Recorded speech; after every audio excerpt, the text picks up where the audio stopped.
it never dawned on me that music wouldn't be my life. I wanted to include other things. I mean, I really wanted to play third base for the Dodgers. That was not in the cards.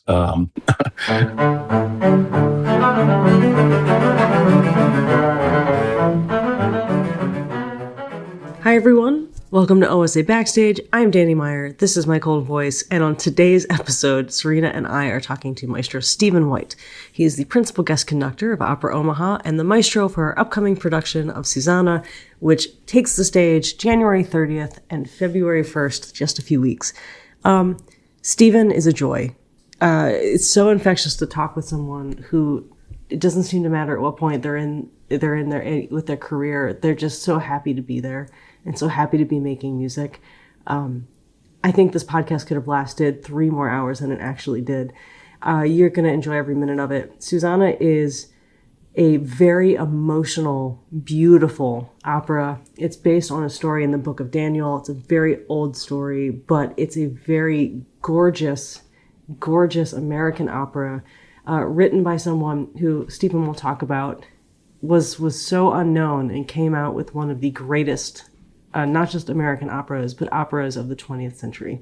You're going to love this interview. I hope you come out and see Opera Omaha's production of Susanna, January 30, February 1st. Enjoy. Well, nice, simple operas. You keep getting the nice, simple operas, Maestro. Well, there's no such thing as a simple opera, and then on the other hand, there's no such thing as an impossible opera or any other kind of piece. I mean, everything goes into preparation. Regardless of whether it's something looks easy on the page. It's something that looks easy on the page, if you're not well prepared, suddenly can become a disaster. And then something that looks very difficult on the page, you're motivated to prepare. And I think the same thing goes with players in the orchestra. When they know they've got a difficult piece, they spend time preparing. So it basically comes down to execution and inspiration. I think, honestly, the hardest things, the comfort of being surrounded by other people immediately makes that feel much, much better. Like we did Yes. Mozart 35 last season, and I was sweating bullets because that's a huge bass excerpt. Of course. And then they Of put course. me right behind the viola section, and I have the 2 nicest violas in the universe. You have Sarah Curley and Judy Divis, and I remember thinking, Yes. like, oh, they won't make fun of me if I mess up, and this will be. I can't imagine Judy making fun of anybody. What a sweetheart, and I love Judy. She'd find a bass joke at some point, but in the moment, she would be very kind. But would you please would you introduce yourself? Most of us, I think, know you, but just to be formal about it. Sure. I am Stephen White. I am the principal guest conductor here at Opera Omaha. And as such, I've conducted 10 operas here with the company over the years, and a couple of concerts actually with the symphony. And a large part of my satisfaction and reward working here at the opera company is working with this great orchestra. It's been a pleasure from the very first time I stepped in front of them, and it always is. It's they challenge me, I challenge them, and they always do such beautiful work. Thank you very much. We've been so fortunate. We have a number of guest conductors, regular guest conductors for the opera, and it's just a thrill to have you back each time, because this is repertoire that we just don't get to tackle like this very often. And we're here today to talk about Susanna, which is incredible and also extraordinarily devastating, the complete opposite of The Barber of Seville, which we did in the fall. Right. But first, would you tell us, where did music start for you? Was it at home, at school, the concert hall, all the above? I'm one of those really fortunate persons who was surrounded by music in my home. Both my parents were classical musicians. My father was a pianist and a musicologist, PhD in musicology, so I was, and my mother was an opera singer and a voice teacher. And so I didn't know there was anything other than classical music growing up. I tell people that didn't make me talented. It didn't make me more intelligent. It's just that my environment I was saturated with classical music, and you know, I don't remember a time in my life when I didn't have it. Someone said, "What's the first piece of classical music you can remember?" Um, and you know, I remember playing. My father was my first piano teacher, and I remember some of the very early Mozart Minuet in F that I remember playing at 4 years old or 5 years old. Not playing it well, particularly when you consider that's about how old Mozart was when he composed it. But I remember the thing that just exhilarated me more than anything else was the William Tell Overture, because I was also a Lone Ranger fan. And when I would watch the Lone Ranger and have the William Tell Overture come on, I mean, that was the most exhilarating music. And then for a while, when I was a child, I would proclaim that Rossini was my favorite composer, and I would have to justify that when people said, "Well, really, what? Tell me why." I said, "Well, because of the William Tell Overture. What else do you know of Rossini? Nothing. Did he write anything else? I had no idea." And then I very soon thereafter, I fell in love with Bach, particularly the Brandenburg concertos, and I remember for my 10th birthday, I was begging um, my parents for a tape recorder. This is way before CDs and that kind of thing. And I wanted a tape recorder so that I could tape from a record performance of Brandenburg Concerto Number 5 and take it with me everywhere I went. And so Brandenburg Concerto Number 5 became my theme song when I was 10 years old. And actually, it was a good choice. I mean, I still consider it to be perhaps the greatest orchestral piece of the first half of the 18th century. And it's just, that kind of perfection. But I was, like I say, I was lucky to have music surrounding me as a child. What did your parents, when you would say Rossini's my favorite, did either of your parents react in any way, or did they just like, we're just going to let this ride out? Well, it's funny because in so many ways I am like my father. So for my father, I think it was a constant conversation. I remember when my dad was in graduate school, University of Wisconsin, and he was taking a course in the Ring of Wagner, the whole graduate course of the Ring of the Nibelung, and he would bring home these excerpts and just now, look, here come the giants. I mean, to me, as a child, and oh, this is the sword, and then tell me the story to a degree, but much less interested. I was much less interested in the stories as I was in the sheer exhilaration of the music. And even my first approaches to opera as a young person, maybe my first real interest in opera in terms of becoming something that I wanted to pursue in conjunction with all my other musical pursuits. I wasn't so interested in the stories. I listened to Tosca, I listened to La Boheme, and I would, listen to Rigoletto. And yes, the stories were interesting to me, but the music just absolutely blew me away. And that's not necessarily the right approach or the only approach for people to learn opera. Obviously, you want it to be a holistic kind of thing and understand the story and understand the text and the language. But for me, the thing that makes these operas great, first and foremost, is the music. There are very few great operas that are great dramatically but mediocre musically. There are a whole number of great operas that are great musically and perhaps mediocre dramatically. The greatest operas are great in both areas. Do you feel like you started with the music because you didn't have to know the story to appreciate it? I mean, because some of these operas are universal. We're going to talk, like I said, Susanna has a very, very, very old story, but there are stories in opera that are essentially, that might be above people's heads for a long time. So do you feel like the music spoke to you well before you had to deal with the story because the story almost didn't matter?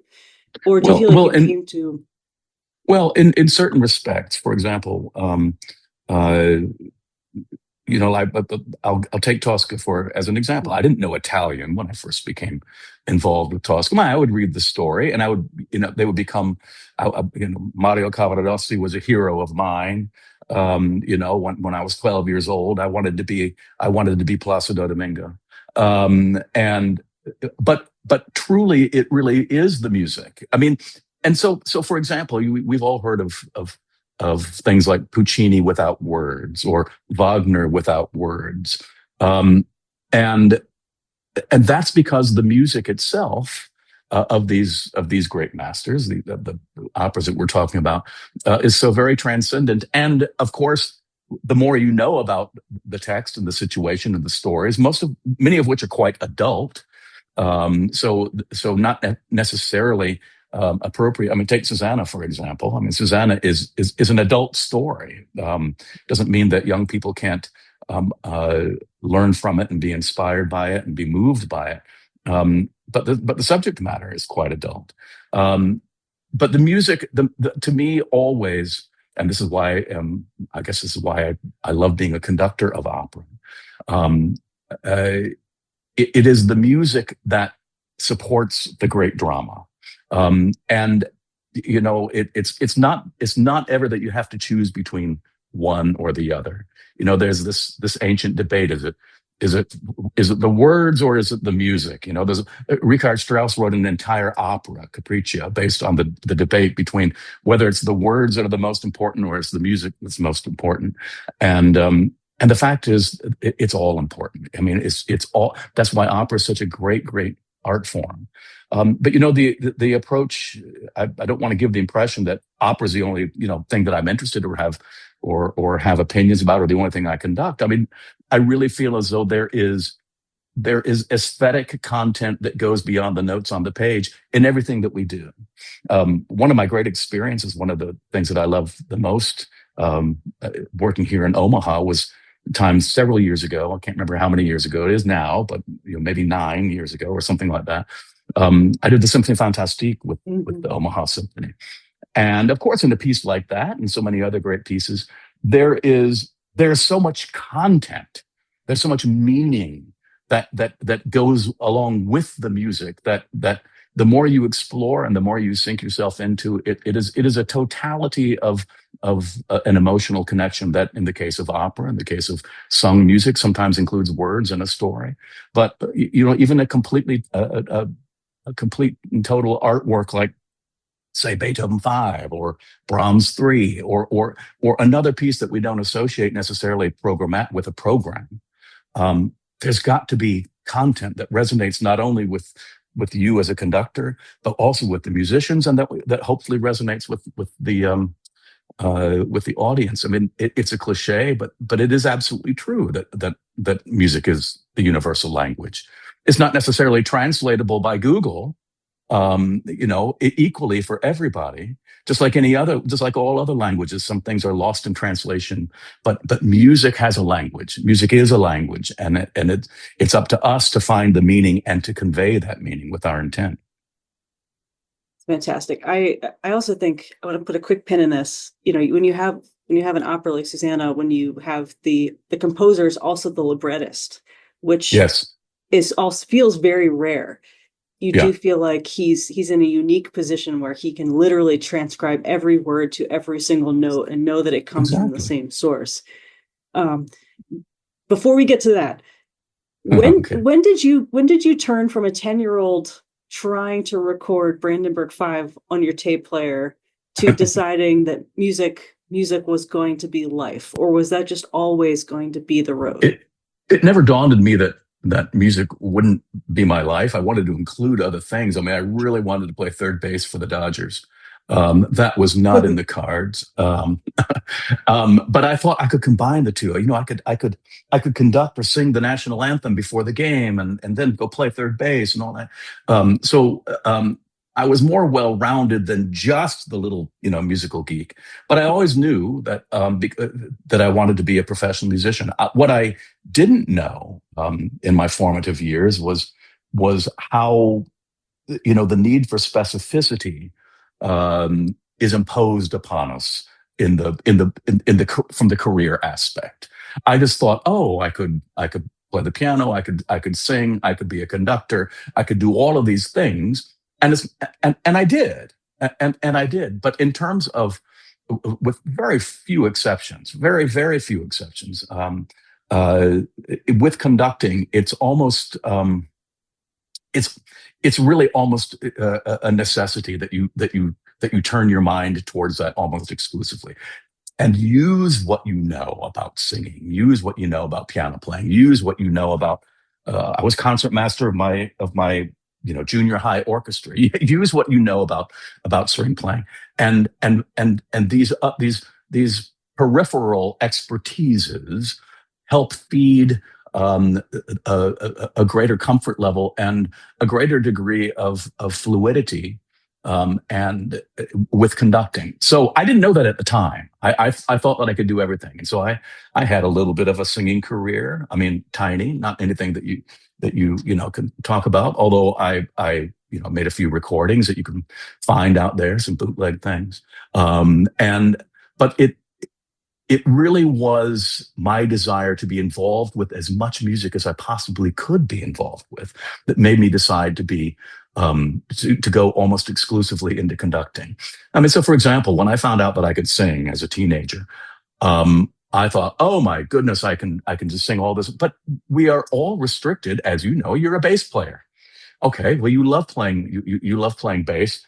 That doesn't mean you can play clarinet. Um, so what that means is that you're kind of restricted to the bass clef, occasionally wandering up into to the treble clef. But we have restrictions with our instruments, okay, that keep us from being able to express ourselves the same way a flute player would. Um, as a singer, I was a lyric baritone. Nothing wrong with being a lyric baritone, but I also wanted to be Wotan. I wanted to be Rigoletto. I also wanted to be, Pavarotti, who was a tenor. I wanted to do so many things, and as a singer, that I realized, you know what, I can't be all things to all people, or all things to myself, even as a singer, because I am restricted um, by my instrument. And I don't mean restricted in a negative sense. It's just from a scientific sense. Like a piano isn't an organ. And so I decided, well, conducting. If I really concentrate on finding opportunities to conduct, I can conduct anything and anyone. I can conduct Wotan. I can conduct Rigoletto. I can conduct La Boheme. I can conduct Symphony Fantastique. I can conduct Mahler 4. I can do all of these things that are outside the purview of merely being a singer, or merely being a pianist, or merely being a violinist. And so I tell everybody, conducting is an enormous privilege. Serena can tell you that there's nothing like the privilege of conducting. Commensurate with that privilege is a responsibility. And that responsibility is all encompassing in terms of preparation, in terms of your respect for other musicians, and respect for the audience. There are no stones. You never run out of stones to turn in preparing for a piece, whether it's a comparatively on the page difficult piece, or comparatively on the page simple piece. The preparation is ongoing, and it's happening while you're doing it. The number one word for a conductor is prepare. This is a big picture thing. It's a small picture thing. At the top of my score for La Boheme, which has an opening just like Beethoven 5. How do you do Beethoven 5? Books have been written about how you do the very first, bars of Beethoven 5. You could write the same thing about La Boheme. It's the exact same thing. Ba-dum-bum-bum, as opposed to ba-bum-bum-bum. Well, that wasn't ba-ba-ba-bum. It's all the same kind, but everything is involved in preparation. Not only preparing the whole score, but preparing every single beat for the next thing. Preparation. That is the totality of what conducting is from a technical standpoint, and it's endless. It's absolutely endless. So you have to prepare emotionally. You have to prepare the emotional aspect of what you're doing. So anyway, we could talk about this forever, but I'll let you ask your next question. No, I love the idea of wanting. It's that. I totally understand that there are so many gorgeous, powerful, phenomenal, fun things. This week we're doing Prokofiev 5. I know. I can't wait. I'm coming tonight to the concert. Oh, Serena knows I just lose my mind over this work. And it's because everything, every person on the stage gets to do something cool. And so this vicarious listening to the low brass section, listening to our new principal tuba, Seth Carter, just sound magnificent. Listening to the percussion section, this feeling of like, oh, in my dream of dreams, I would get to try all of these things. Mhm. But I love the idea of living vicariously through that by Mhm. helping everybody else do those things together and just being able to be like awash in that sound. Do you have, when you, I guess the question is, do you ever let yourself feel that during a performance, or is it after the fact that you take No, in? Yeah. no, that's a wonderful question and a wonderful observation. The most beautiful word in music is ensemble, which means together. And particularly as a conductor, we have lots of jobs. We have lots of jobs. We shape, but our principal job is to make sure that we have ensemble, and that we are together, and that feeling of making music that in an ensemble. And that doesn't mean just merely being together in terms of playing, but feeling together in terms of the emotional sweep of a piece of music. Coffee of Five is one of the 10 greatest symphonies ever written, in my view, and I can't wait to hear it. And Joe is a friend of mine, so I look forward to seeing Joe conduct. But yes, of course, it is both in the moment and afterwards. I do not step on the podium either for a performance or a rehearsal without thinking, my goodness, this is I need to be in the moment, because things will happen in a rehearsal that may not ever happen in a performance. Wonderful things, incredible things that you may never realize in a performance. But that's part of your personal reward. That's something that people cannot take from you. The time and experience that one has making music with other people is something that no one can take away from you if you relish the moment. And then, there are times when I realize something is absolutely magical and I'm just enthralled in the moment, and I do the final downbeat and I'm walking to go take a bow, and I say, I'm so excited. I can't wait to think about that. I can't wait to think about this evening, and I, go out and have some dinner, and then just sit down and think, how grateful I am to have had this experience, and how grateful I am to have that it was so meaningful, that not only in the moment was I enthralled and the musicians were enthralled, but now I can sit back and relive it in my own mind and just thank God that I was in that position to experience that. I mean, music has that ability to do things, and we talk about it being a universal language. It's also a universal uniter. We can have people that have political, religious, all kinds of differences, personal differences, and everything. But the idea of coming together, I like to think that we might be different people with different ideas, but in this moment of making music, we're all on the same team, and we all believe in what we have to offer. We believe in the efficacy and the power, the salvific. That sounds like an exaggeration. No, the music has the ability to save people. The music is like a drug to me.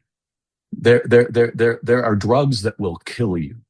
There is music that if it's poorly done, it can be unsettling, and it's not efficacious if it's not done well. If music is used cynically, for example. But there's music that can save you, can save your life if it gives you just an ounce of joy and an ounce of awareness of something beyond the routine. And I think that's true, even if I think when we talk about that, our minds probably go to the most beautiful pieces of music ever written, or the most glorious, the most happy, the most upbeat. But the reality is that can be also true of things like Susanna, which is Yes.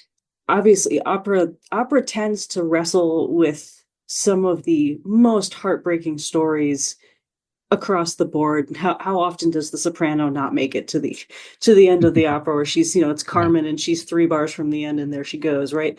But Right. Susanna, it's like you have this subject matter that is horrifying in so many degrees. The tension, the absolute ratcheting up of watching people go against each other, and yet there are moments of beauty in this opera. There are moments of humanity that are so much larger, I think, than we think we can handle. And Floyd manages to put it down on the page. And so we are fortunate to be able to play music like this as a Yes. reminder that despite everything bad. There are moments where humanity can rise to the occasion, even in this particular plot. And so how do you start to wrap your head around the emotional tackling and the physical tackling of an opera like Susanna? Well, Susanna it really is an amazing piece. First of all, you have to realize that Floyd was 27 years old and 28 years old when he was premiered. Now, when you think about that, I mean, that's amazingly young. We think we think of Mozart, and we think about, the things that he accomplished when he was young, and yes, his Minuet in F, which he wrote when he was 5, and which I played when I was 5. But when Mozart was 28, he had yet to write the Nozze di Figaro. He had yet to write Don Giovanni. He had yet to write Così fan tutte. He had yet to write La Clemenza di Tito or the Magic Flute or the Last Symphonies, or even Eine kleine Nachtmusik. Okay, and yet Floyd wrote this great piece when he was younger than Mozart was when he wrote those operas, and is considered to be his masterpiece and the piece that for which he is most recognized and most beloved. You can also look, Floyd lived to be 95 years old. I mean, the reason, not the only reason, but one of the reasons we're doing it this year is because we're celebrating his 100th birthday. He was born in 1926. When you think of other old composers, my mind goes immediately to Heinrich Schütz, who didn't write any operas, and Giuseppe Verdi. Okay, well, we all know, Verdi, who wrote a vast number and the most influential operas in the Italian literature. Born the same year as Wagner, 1813, lived all the way to 1901.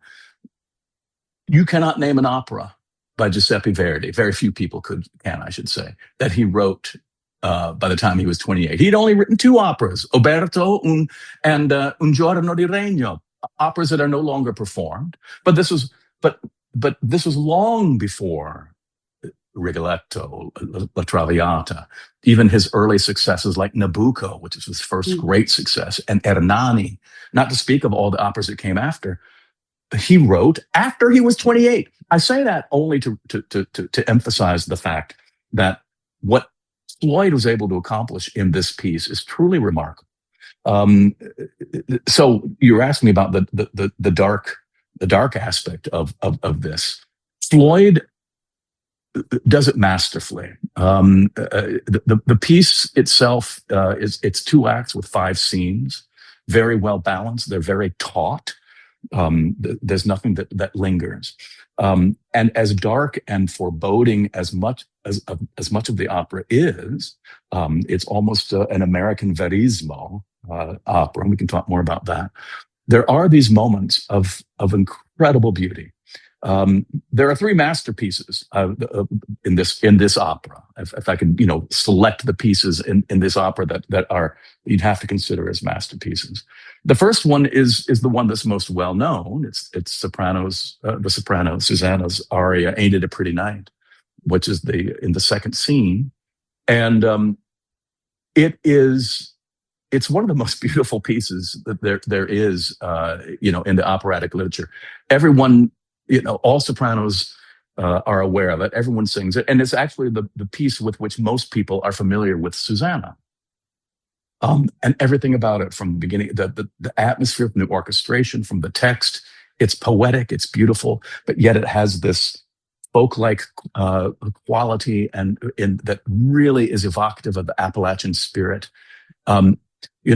Richard Strauss famously said that, he could write something that sounds like scrambled eggs. Well, I mean, and that's the kind of composer he was. He could make anything apparent in music and in sound. I am incredibly impressed with what Floyd has been able to do, particularly in this first aria, "Ain't It a Pretty Night," where you can just feel the stars, you can feel the atmosphere, you can feel the air in this. It's incredibly beautiful. And she has moments where she said, in this aria, where I want to get out beyond these mountains and see what there is in the world. And you feel in the brass, the way he's written for the brass, sort of a foreboding kind of impending darkness as darkness creeps in on the valley. It's amazing. I mean, it really is truly, in terms of tone painting, is marvelous. The other great masterpiece for her is The Trees on the Mountain, which she sings in the second act. And as most people know about this piece, Susanna, a lot of it sounds like folk music. In fact, some of the early pieces, the early criticism, it was called a folk opera. Well, it's not a folk opera. With great sophistication, Carlisle Floyd makes much of the opera sound as if it comes from folk sources, but all of it's original. And The Trees on the Mountain sounds like it has been around forever. It sounds like an ancient, beautiful folk song that was born in the hills, after having been brought over from the British Isles, like all great Appalachian folk music has its roots in the British Isles. That's what it sounds like its roots are, but it's freely composed. It's incredibly beautiful. The text is beautiful, but yet it's a sophisticated aria with a couple of high C's. It's not easily sung. So it is this beautiful innocence and naivete, but with tremendous sophistication and technical demands. The other really imposing, masterful moment in this piece is the revival scene, where the bass, Olin Blitch, and then the congregation, where much of the drama takes place. I don't necessarily want to go into it. I want people to come see it. It's incredible. But the way he wrote, the only other thing that I can think of that is comparable is the Auto de Fe scene in Don Carlo. I know that sounds like a tremendous exaggeration, but it's the same kind of thing, where the dramatic power and terrifying power of the drama is so incredibly on display in the music. The congregation is singing what sound like old-time revival hymns, like perhaps even in shape note kinds of things. But they're not. They're original with Carlisle Floyd, but they have that modality and that feel. The Blitch, the preacher, I mean, he sounds everything he does is exactly what you sort of would expect that kind of revivalist preacher to be doing, both in terms of what he is saying and how he is saying it. And then there are moments in the orchestra where he says, one of the things he says, are you going to be spending eternity in heaven, or are you going to be spending eternity in hell? And you hear hell in the orchestra. You really do. You've got glissandi going on in the violins, and you've got, so it is, this is the thing that I come back to with this piece, and my awe for the composer. I met Carlisle Floyd several times. My wife sang several of his operas, and I had occasion to meet him a number of times, and just a wonderful elder statesman of opera. But for me to think about how this young man, who wasn't really a known composer, he was a pianist. He wrote this when he was when he was a piano teacher at Florida State University, but had an interest in writing opera. It's almost like a native genius that he's able to do this, and the orchestration is so evocative. Anyway, I could go on, but in terms of how one prepares for the totality of the piece, in terms of the darkness of it, it's very much a process in the staging. There are all kinds of conversations. Our stage director here at Opera Omaha is Patricia Rissette, who herself has sung the role, and who herself is a celebrated, great singer, and also really well known for her ability to bring roles alive on the stage. And she's now been directing for several years, and the conversations that she and our principal soprano have had about the thrust and direction of this story. I mean, these are the kinds of things that are ever present in our modern life. Yes, it's an ancient story. We were talking about that. How I like to say this story is as old as sin itself. I mean, it's been with us, and and yet it's also thematically it is present with us at this very day. And so I'm very grateful for the fact that both Patricia, our director, and Caitlin, our Susanna, they want to make it very clear, particularly to women in the audience, that Susanna was in a position over which she had no choice, and she was wronged. She was wronged terribly, and there's nothing she could have done to prevent it. She's a complete and total victim. The other thing that I think is important to realize is that while this is in a religious setting, obviously, and it highlights religious hypocrisy, and it highlights the disastrous ends that come about by mob mentality. It is not in my view, certainly, it is not an attack on religion itself. And I've wanted to make it clear with folks. I myself am a devout Christian, and as I know many folks are, whether this is not an attack on religious beliefs. This is an attack on mob mentality, judgmentalism, and toxic masculinity, the kinds of things that we have in and out of religion. We have it in all areas of society. So I want to be clear about that this to me is not an attack on religion. One of the things, he wrote this at a time of McCarthyism. We all know about the climate in America politically, and from a societal standpoint at those times. And without saying that, we're writing this opera because of that, it was written at that time, and he didn't back away from that. But that was a political environment. McCarthyism was political, not so much religious.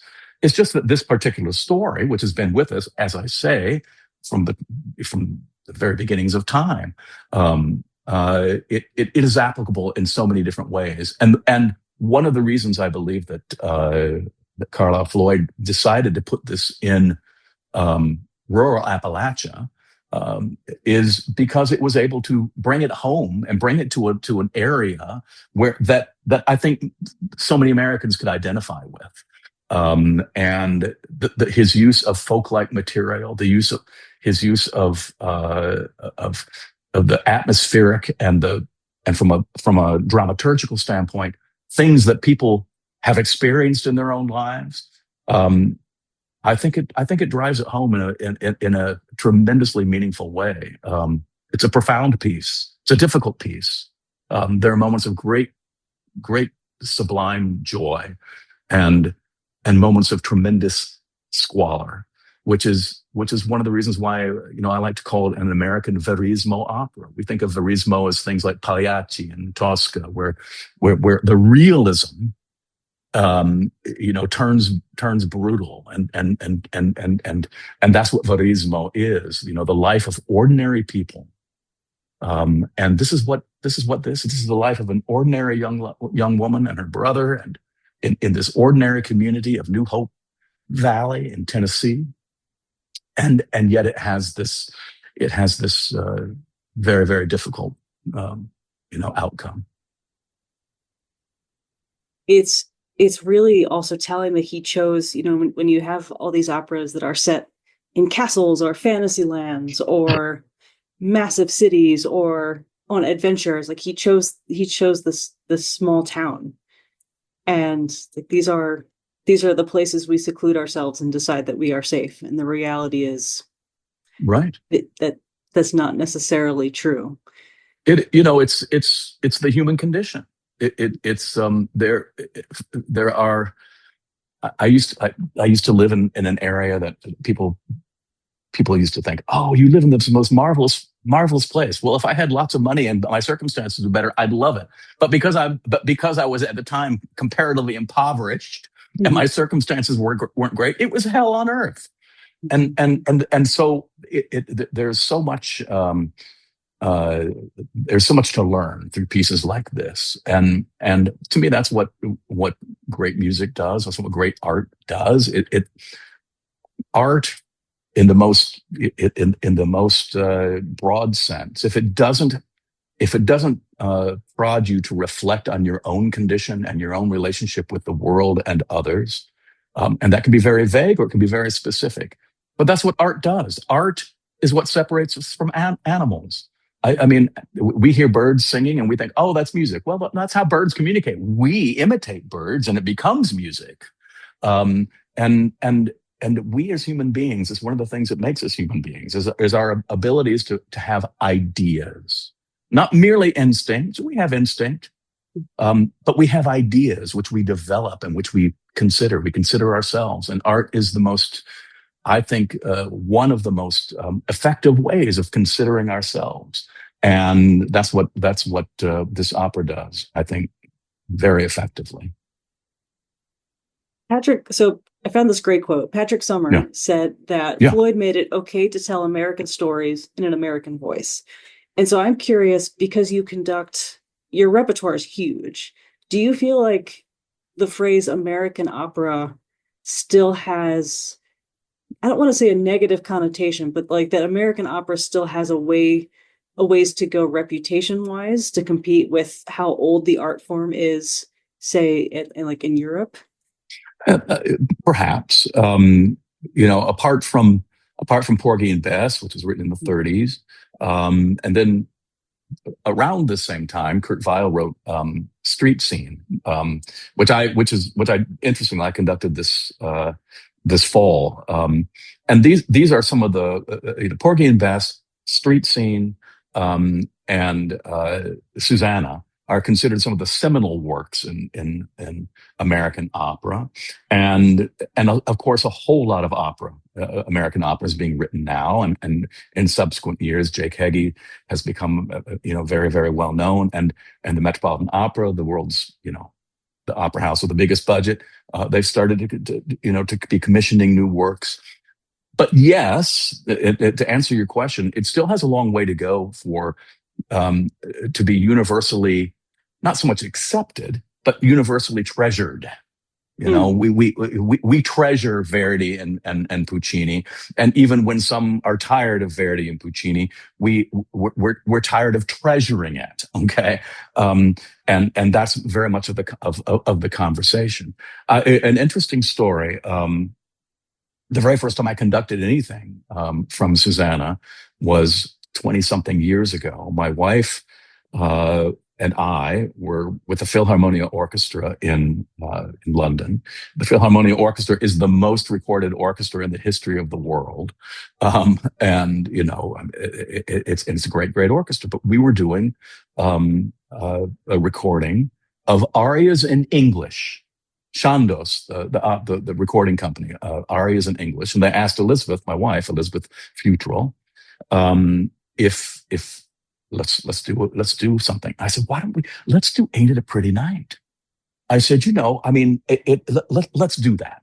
So we got there to record Ain't It a Pretty Night, and the Philharmonia Orchestra, which I say they're familiar with all literature. We got through rehearsing it and to get ready to record it, and I could tell there was something going on, and my concertmaster said, Maestro, before, why haven't we heard this music before? I said, well, I can't say exactly why you haven't heard this music before. He goes, this is incredibly beautiful. And we recorded it, and that recording is available. You can find it if you look up Elizabeth Futrell, or just my name, which might be easier to remember, Stephen White, and look up Ain't It a Pretty Night. You can find that recording on whatever sources there are. After recording, he said, so this Carlisle Floyd, he must be your greatest opera composer in America, right? I said, well, maybe he is. It could very well be. But American opera has been long. It's taken a long time for American opera to become popular in the grand spaces of Europe and beyond that have been so associated with traditional opera. But it's making continuous headway, and but he is absolutely correct, Patrick. When giving permission to to composers to sound American. One thing that when you study the score, Susanna, you realize that it's not merely simple folk-like music. There's tremendous sophistication there. There's polytonality. You've got places you'd find this interesting, Danny, that you and the cellos would be playing in one key, literally with say 3 sharps in your key signature, while the violins and violas are playing in another key with 4 flats or something like that. How often does that happen in a score like that? And not very often. There is a tremendous amount of polyphony going on in the piece, and the thing that I find very interesting in my with the score is that there is so much of what we like to call leitmotif that we associate with Wagner, and in the overture, the overture tells the entire story almost through all these leitmotifs. But then the way he uses and develops the complete and total academic sophistication, that Stravinsky wouldn't have been ashamed of, the Hindemith wouldn't have been ashamed of. So he does something very special. There are moments that sound like Copland. But there are moments that sound, as I say, like Hindemith. All of it in service to this really important story, and in service to the atmosphere. There's never a moment where the music is going in a different direction than the atmosphere of the story.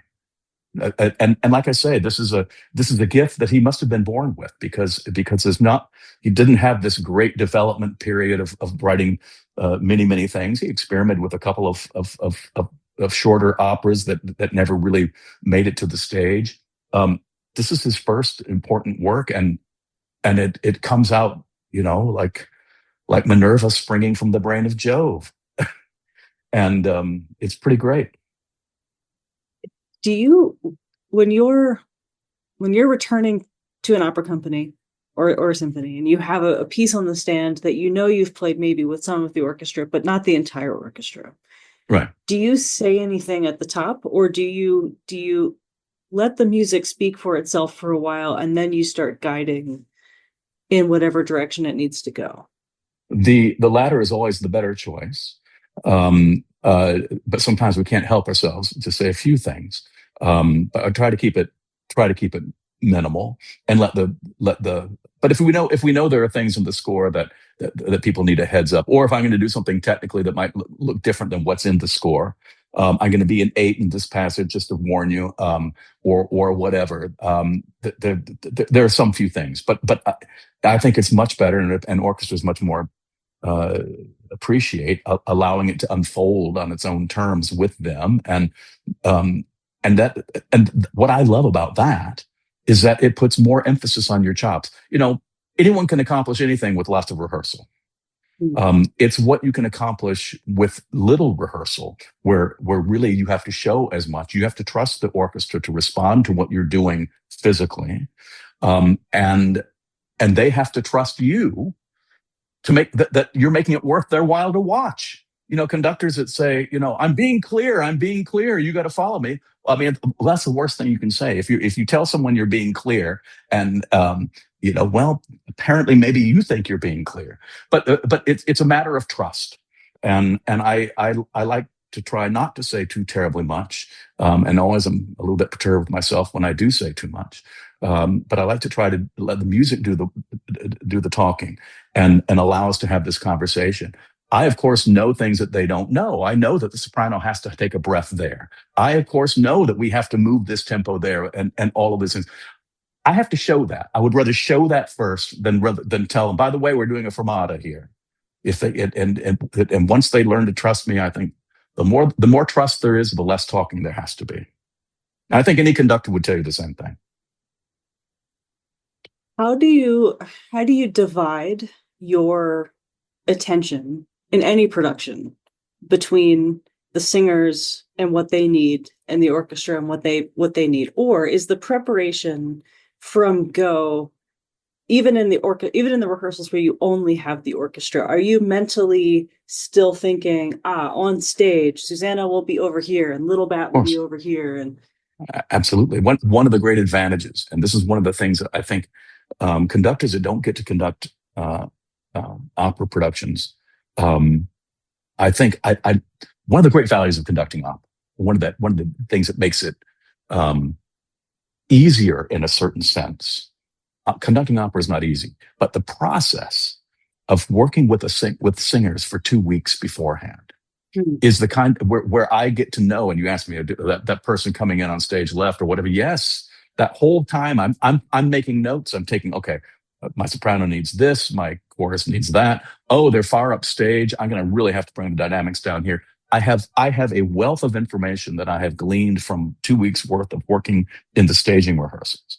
I'm also telling the singers at this point, by the way, the oboe is you hear this on the piano right now, but it's actually going to be an oboe solo, and it's going to be this or it's going to be that. And so I try during that process to let the singers know exactly what the orchestra is doing. When I get to my first orchestra reads, um, I have the confidence of knowing what I need to accomplish with them based on what I've already established with the singers. And when I say this is the kind of thing that is helpful for conductors, if you're going to go to the London Symphony and conduct, the Royal Symphony, you don't have to teach it to them. But you know what? If you're going to the London Symphony, you're going to do Susanna or any other opera, you're going to have to teach is the wrong word, but you're going to have to guide them through the things that that they don't know. Doesn't mean that they're not smart, but they haven't been sitting in these rehearsals for 3 weeks.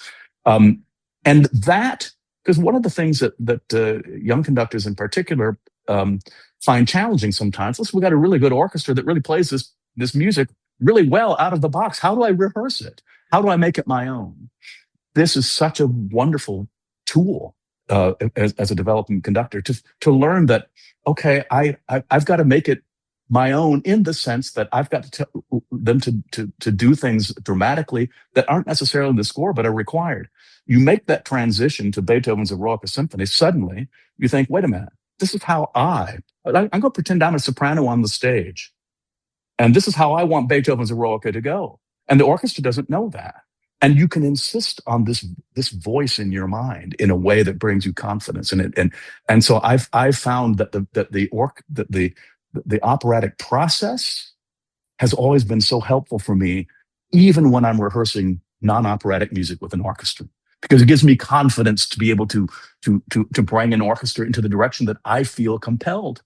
And so it's I encourage any conductor to get that operatic experience, because I think it opens up a whole avenue of methodology and confidence in terms of working with orchestras. What would you recommend following Susanna for anyone who's attending and this is their first opera, or this is their first dramatic opera as opposed to something like Barbarossa? What would you recommend they follow it up with? Hansel and Gretel is a masterpiece fit for any audience, and it is not just a fairy tale. It's not just a children's story. It's got moments of darkness, nothing as severe as this, but witches eating children is not necessarily, which is trying to eat children, I should say, is not necessarily easy. And then, La Boheme is how you can't go wrong with La Boheme. I've conducted La Boheme a million times and it never goes. And I always, when I get those C sharp minor chords at the end of the opera, I always cry. Always in performance, it doesn't matter. It doesn't matter. There are so many great operas. La Traviata is a great opera. There are so many, but I think from a family standpoint, Hansel and Gretel is such a sophisticated masterpiece of an orchestral piece. It's almost like a Strauss tone poem in certain respects. It sounds equally. It's of course Humperdinck. But we don't know that much about Humperdinck, in terms of a big thing. But so what I tell people is it sounds like Wagner and Strauss and Mahler got together and decided to write a joint tone poem, and we have Hansel and Gretel. It's incredibly beautiful. Last question for you. If you had 30 minutes on stage, no consequences, you could do anything, try any instrument, sing any aria, play with the rigging, What are you what are you trying? Oh my Lord. Um, well, there's, I mean, I guess I'll have to confine it to things that I want to do. It would take more than 30 minutes, but I want to do the Missa Solemnis more than I want to get up in the morning. Okay. Okay. I mean, the Missa Solemnis to me is the one piece that if you put, a gun to my head and said, what is the one piece you want to conduct? The thing about the Missa Solemnis is that it isn't that rarefied. Of course, we all know it's a great, great piece, but it is also known as being almost unperformable. And it's that almost, which is the exhilarating challenge. It's that music of the spheres that and the Missa Solemnis. If I had to have 30 minutes, I guess what I would do is I would do, I would say I would do the portion of the Missa Solemnis that, perhaps speaks to me the most, which is the Benedictus, which is basically, I've actually had a conversation, I think, with Susanna about this. It's a violin concerto in the middle of this this great orchestra. I mean, a great choral work, liturgical choral work, and it's the most sublime piece of music ever written. And it's the extended Benedictus with the violin solo and all the four soloists in the chorus. It's unbelievable. It is truly music of the spheres. Well, our Susanna, I know, also wants to play the Beethoven Missa Solemnis. So yes, the two of I want to you, do it with her. I want to do it with her. she's gonna. I'm imagining this is going to be a fun week for her, hearing the name Susanna over and over and over and over exactly. again. We get the But of course, we've made the point that she's actually Susanna, as in and as spelled the same way as Mozart's Susanna. So just that clarification. perfection. Maestro, thank you very, very much. I've had the best time talking with you. Thank you. Thank you. I'm so excited for everything that you said.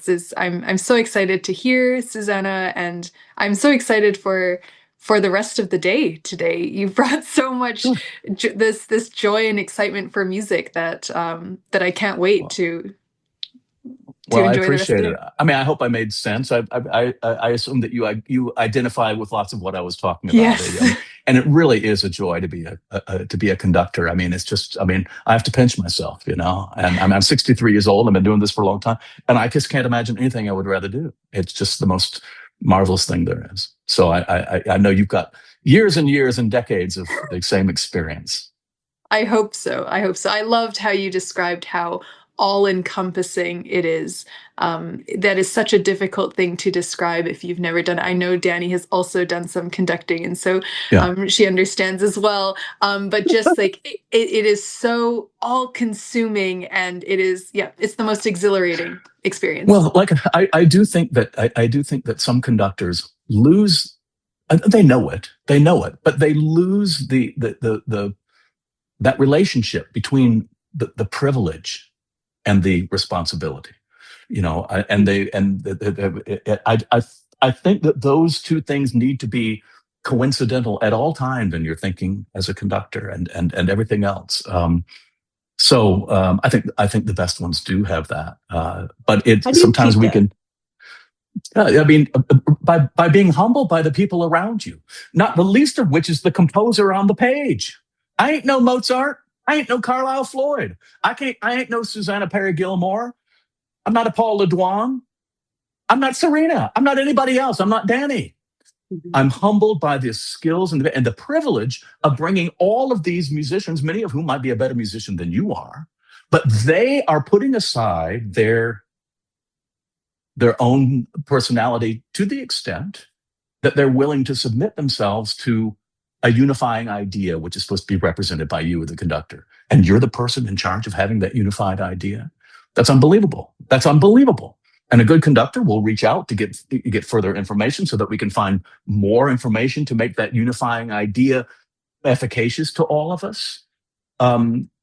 So it's just huge. It's just huge. But I will say that if you don't love the music, don't do it. I've one of the things that not all music speaks to me. Not all music speaks to me equally.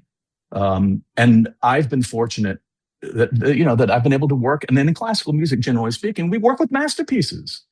You can debate whether the Hofner Symphony is as great as the 41st Symphony. Okay, well, that's a ridiculous debate. They're both incredible.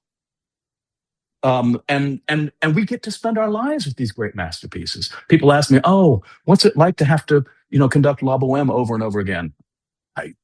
A lot better than having to conduct Rent over and over again, or something. And I don't say that to them, but I don't want to make any. I don't want to make fun of or let anyone think that I don't think well of their musical taste, because music is a lot about taste. But in our field, we get to work with masterpieces. We get. I mean, every time I even pronounce the word Schubert, I'm in awe. It's incredible.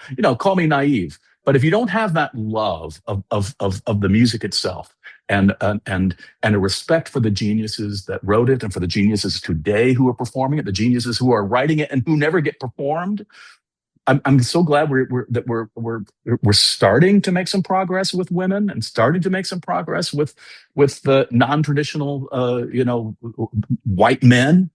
There's so much great music. Music is infinite. There are no boundaries on what music can be. The only boundaries on what music can be is how well it's put together and how well it's performed and the commitment. Anyway, I've got to run have lunch with Allison Swenson. So great. Hey. We're keeping that in, by the way. That was marvelous. So this is where we will end it. Okay. Hey, listen, Serena, come see me if you come over.